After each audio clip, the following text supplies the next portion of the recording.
Man, I hate September. Because September is Heritage Month in South Africa. And then my daughter, and soon to be my son, comes to me and asks me very uncomfortable questions about where she comes from, where I come from, my family lineage. I don't have any answers for her, but she's asking this because she needs to pick out an outfit for Heritage Day celebrations at school. And this is a big problem for brown people, man. Like, I know there's coloreds who embrace their koi and san heritage, and then there's those who are like, oh no, we're actually from like Germany and stuff. And when your race is pretty much a product of this beautiful country and all of the social ills that have been committed. Little anecdote.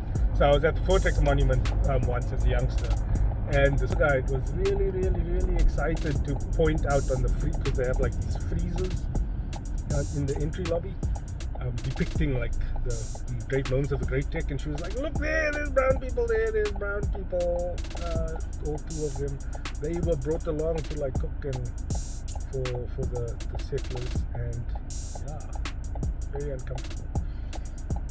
So I'm heading over, taking some lovely cookies that my wife made. To a friend of mine, Nastasia Vessel, she published a thesis on transculturalization in South Africa with a focus on colored identity. And yeah, she's one of the foremost academics in those sorts of cultural studies that I know of. So we're going to have a little bit of a chat and see what the state of culture is like in South Africa right now. And have a kusista, because this is being filmed on World Kusista Day. It's hard for me to imagine like a child growing up in California, reaching university age and now suddenly being forced to use academic English. Yeah. Like, I must give myself this book. I don't know if you saw in the article also, there was a lady, Kirsten Dunbar Chase. Mm-hmm. She did 2 documentaries, I think, on colored people. She claimed that she's an American lady, but she was very fascinated by colored people. Yeah. And so I think her last documentary was called I'm Black. Now I'm Colored, Not Black. Yeah. And that's an awesome way to actually segue into it. So like today it's Heritage Month in South Africa. It's World Kusista Day, which so we kind of grew up in the same area in Kuils River.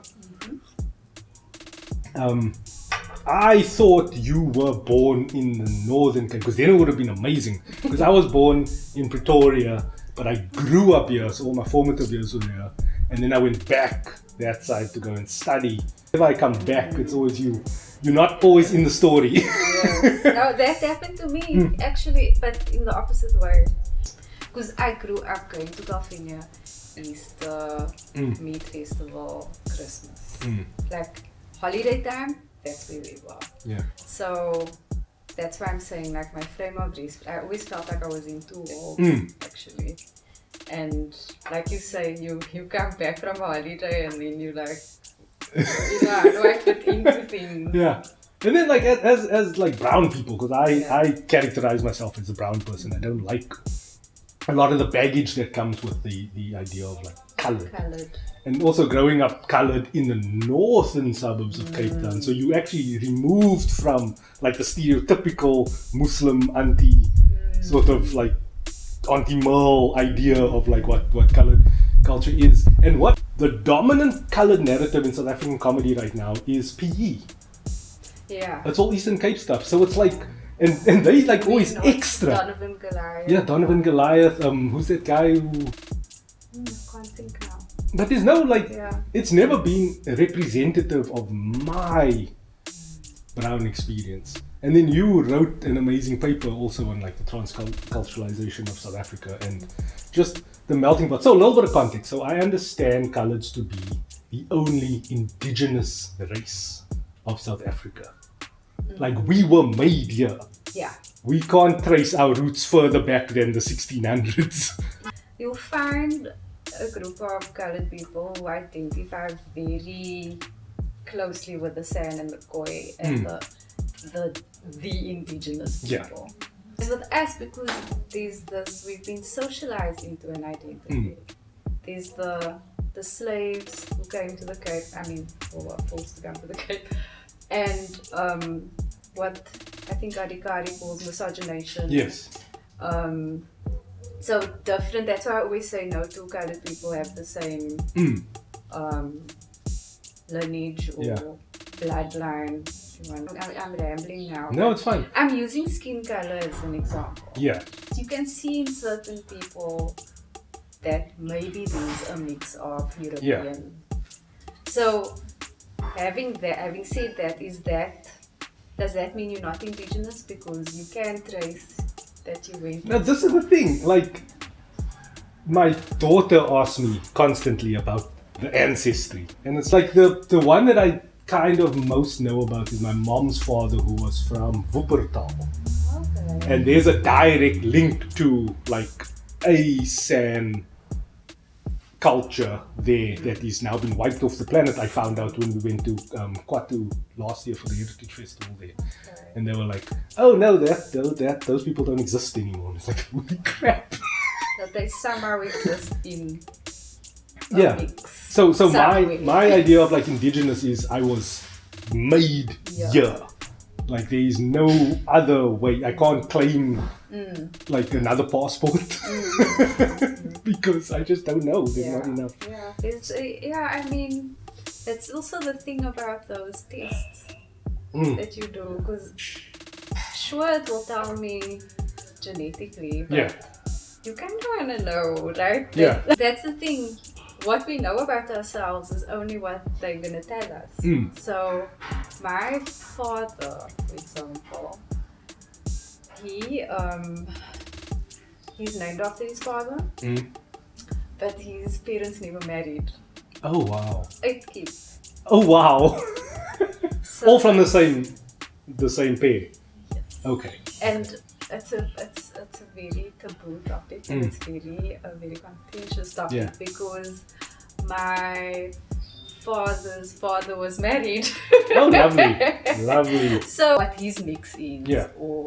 and on my mother's side, if you speak to 3 different sisters, they'll tell you 3 different stories. And that's kind of the problem, and I almost see it as a superpower, where I can just write my own culture. Yeah. Because there's no reference point at all. None at all. I think, and that's why when the Twitter, the trending, what was it?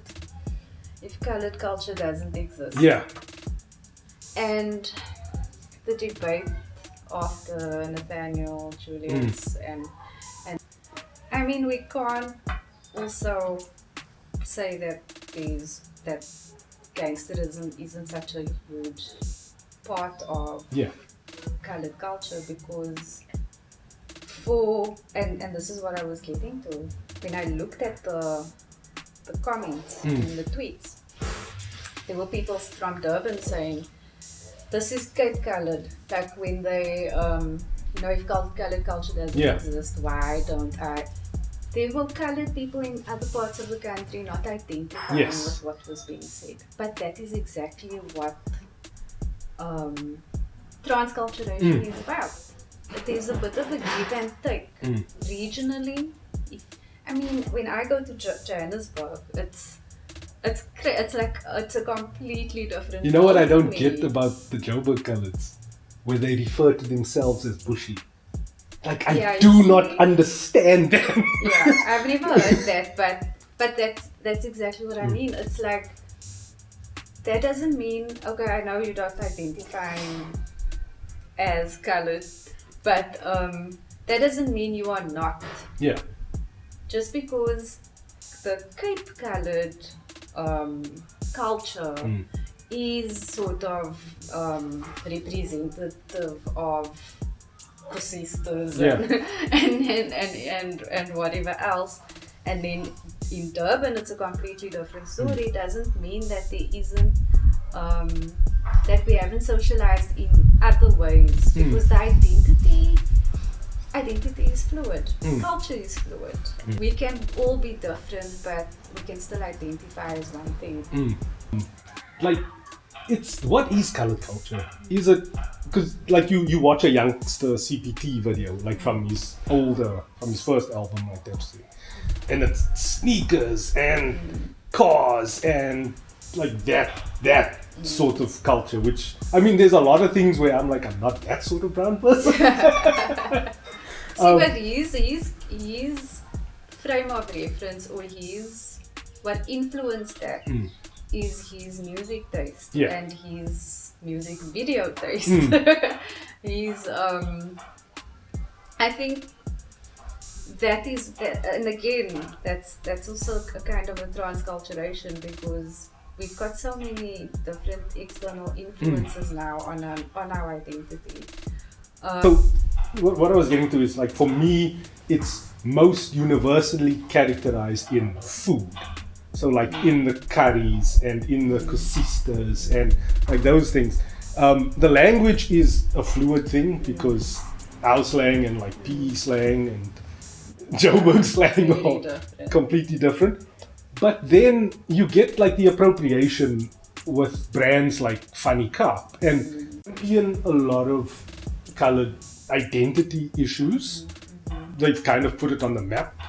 They start all these trends like World Kusista Day and all these things, and I'm thankful for them for that. But it's still, I feel it cheats the idea, because like a t-shirt with Dala What You Must on it, and you walk into Clark Estate talking, you're gonna get shot at some stage. There, when things like the Nathaniel Julius incident happens. Yeah, I mean, even, I don't know why I thought of this now, but even just the term colored was appropriated. It's like the N-word in America, like, for us it was technically derogatory. But where do you draw the line though? Because like, whatnot is a different thing. So because they formalized it, you know, you have to tick a box on the form, and so do you tick the box? Do I? Yeah. When you fill out the forms, do you tick the box? Yeah, it's like default. I've given up on even trying to rationalize, or I've just, it's like that should. The way I explained it to my international friends was, until we reach a stage of equality on the level that South Africa should have equality, we are going to have to do those things. We are going to have, because the stats are going to matter. We need to know how many black people are, in executive management, and how many colored. And remember also, there was a tricameral government. Like, we had privilege, not white privilege, but we had privilege. So, I mean, black people did not even, they weren't considered human enough to be part of that government. So, and until there isn't discrimination, I think it's just going to be one of those things we're going to have to do. It's horrible. I mean, and honestly, the first time I was confronted with that horror was when I was in the Netherlands. When my friends were like, yes, but how can you categorize yourself? I was defending this thing that I had been against myself for so long. Like, I was literally like, yes, but we need it. We only, the democracy isn't that old. Like, we need these things in order to reach a level of parity. And then, I mean, it just flipped on me. But now, are you black or are you colored? And then I said, I'm black because I'm colored. Yeah. And she was like, oh. Didn't expect that. That's a good answer. That's a good answer. Because at the end of the day, that is I think, even though we had one step up in the privilege area, we still had no representation. Oppression was still experienced, and And for as long as discrimination is as problematic as it is right now, I think identifying is going to be super important. Because the moment you sidestep, you get into the Rainbow Nation thing. Yeah, I am hard against the monoculture vibe. Just not seeing color. I get why we want to do it, but I get wrap my head around it. But So what is color culture to you? What is? It's a very difficult one. That's what I was getting to earlier with the whole thing. So many different. How do you celebrate? You know, I always think, look, when I got married, Happy and I we want to get a pool. Oh. It's like, is it colored of us to get a pool? I'm like, how is what it do you colored to mean? get a pool? But do you see what I mean? Yeah. Like, there's this I think for each individual there's a very different look into what is colored. For me, I don't know. I think it's a lot in the way I talk, in the way I carry myself. I saw a tweet that I could not identify with more than I did. Like it was, and I sent it to a few people who felt exactly the same way. If colored culture doesn't exist, then why am I constantly being taken for a pea? That is. And like, I was exactly thinking, you know what? It is maybe a cultural thing because, and I see it at work all the time. The strong, no, not to say that we're weak, but we have this way of trying to satisfy everybody. And I don't want to say fit in, but you know, there's a level of fear also that comes with the routines that okay. So for example, entrepreneurship. Very few of us would venture into that because I grew up with, you're going to get your degree, you're going to get a job, and you're going to earn a living, and you're going to work until you retire, and you're going to work for the things that you have. Work for the boss. Work your way up. But you have to be a certain type of person to deviate from that plan. And I see it, and that's what I'm saying, I see it at work when I have to give people advice on how to deal with a difficult situation. Colored people, they shy away from it. They don't go head on into conflict in order to. I've subsequently learned to do the head on because I started, because my cultural lens opened and I started noticing things about how white people deal with certain things, how black people deal, how we deal, how all these different kinds of people deal with certain things, and it became apparent to me that maybe it's just in my circle, I don't know, but we really shy away from pushing for what we want. And remember, culture is just learned behavior over a period of time. So and like I said, socialized behavior. That means the people I socialized with. That's what I learned from. But you asked about how do you celebrate it? Yeah, how do I celebrate it? You don't. It doesn't seem like you do.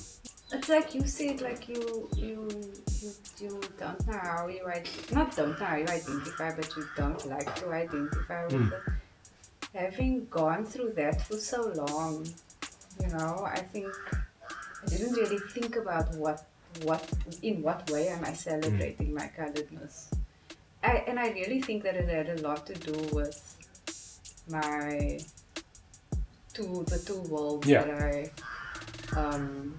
come from. And is that, I mean, what I found is most people who identify so fiercely with a culture have never been exposed to people who look like them but aren't part of their culture. different cultures regionally. So important. About culture is that it's not as deep as, it's not as superficial as race. Yeah. It's not as, you can't just, you aren't just black, you aren't just colored, you are a mix of something within all of those identities. But in terms of celebrating, I think every day somehow, there's certain things that you do that you don't even realize that you're doing. And it mostly comes out in conversation with people. Like you end up having these conversations about really things you learned is colored that. And in that way, and there's a certain level of pride that comes out when you're talking about it. I think it's celebrated in the storytelling, in explaining why you do what you do when you do it. A lot of the time, It's weird when it actually comes out of your mouth. Yeah. Like when you have these conversations where it's like you have to confront. Yes, you do. The fact that they aren't cultural symbols. Like there's not an outfit that I wear for like a wedding or like whatever. Exactly. Because the Heritage Day is the worst time of the year. Where I have to send my daughter to school in something that, and it's like, that's what? A big thing. That's such a big thing. Look, and again going back to the skin tone thing, and I keep bringing it up, but that was my thing with having to explain to the internationals why I say I'm colored and I'm black. Because, and then also the categorization. Yeah. South African government categorize you. Why are you categorizing yourself? And then I'm like, but you categorized me when I walked in here. Yeah. you were the one who was like, but we were waiting for the black girl. So you asking me the questions. The dress thing. It's like Africa Day as well. Yeah. I Can I just show up in my skin? Is that fine? I mean, this past year we had to sort of hand over the project, but because I did events as well at work, and Africa Day was like an annual thing that I had to help organize, and they would always bring up the African dress thing, like you're gonna wear your doek and your African print, and all staff must do it. And I was like, but why don't we shift focus to education or science, or what has come out of Africa because it's not an easy, that we can celebrate. It's not something you can take a picture of and post it on the gram. And that goes back to your first question about not question, but this whole indigenous thing. I think that's probably why we know our cultural influence, or our identity is influenced by so many different cultures. I think we know that. I think, down to language, it's the perfect example. In the British game, we took on English. Dutch was here, we started Afrikaans. I'm glad you agree that we created that. The one thing I found was that really, like, if you now really want something tangible, is that the first Afrikaans, the first recorded Afrikaans was in a Quran. Yeah. Like, doesn't that tell you? And it's because it means like 90%. Yeah. I don't know. I have a Dutch friend, and he will speak Afrikaans. And then they start laughing, and I was like, why are you laughing? And they're like, no, it sounds like when a child is learning to speak Dutch. That is exactly what I was told. It sounds like a child. Yeah. And I was like, well, this is what the people needed to do to evade your people. They had to sound like that. You infantilized them. Or they did that to themselves. But I had to do a presentation for it, and I kind of did a little timeline of how all this appropriation happened over each oppressive regime. And when the British came, that's when we were like, okay, now we need to sound English. And what happened? It turned into kitchen English. So the thing, like, we invented Afrikaans, yet Afrikaner culture. It's like, see, but it's really? it's because Can't we just didn't have this power. thing? Power was the if you got power, you can do anything. So there, I don't know. I celebrate it in the food that we Yeah, eat, definitely. the food that we make that is Look, and that's the completely thing, unique. but even food-wise, like since we started traveling, our food influences changed. I admit, through my cultural lens now, I've been seeing a lot of transculturation actually when it comes to food. I don't know if it's the cooking shows we have now.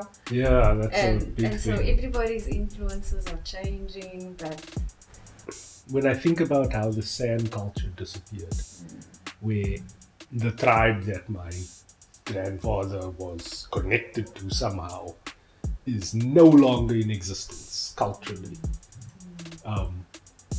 We at the moment now where we could lose, especially like in the middle class, where we could lose colored culture and be absorbed into this mono cultural I think South that African maybe- melting pot thing. maybe just as you've said it now, it kind of clicked with me. Maybe it's not as hard and fast anymore as ritualistic things. It's psychosocial. It's mother-daughter interactions, father-son interactions, parent-child interactions. The number one thing, for example, that I see a lot is also how breaking cycles. So breaking the cycle of like calling your child names, which I mean that wasn't my experience, but it is the experience. It was or is the experience of a lot of the colored kids that their parents talk to them like, you know, that's basically like bullying. Yeah. And those kind of cultural things that we cycles we need to break, but ritually I think it greatly depends on family and what was passed down.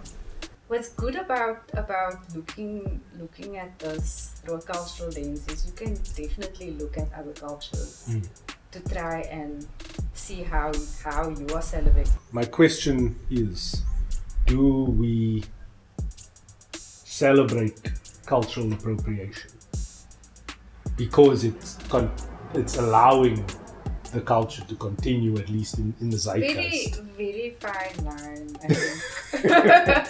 Because I think what that paper showed was there's 4 kinds.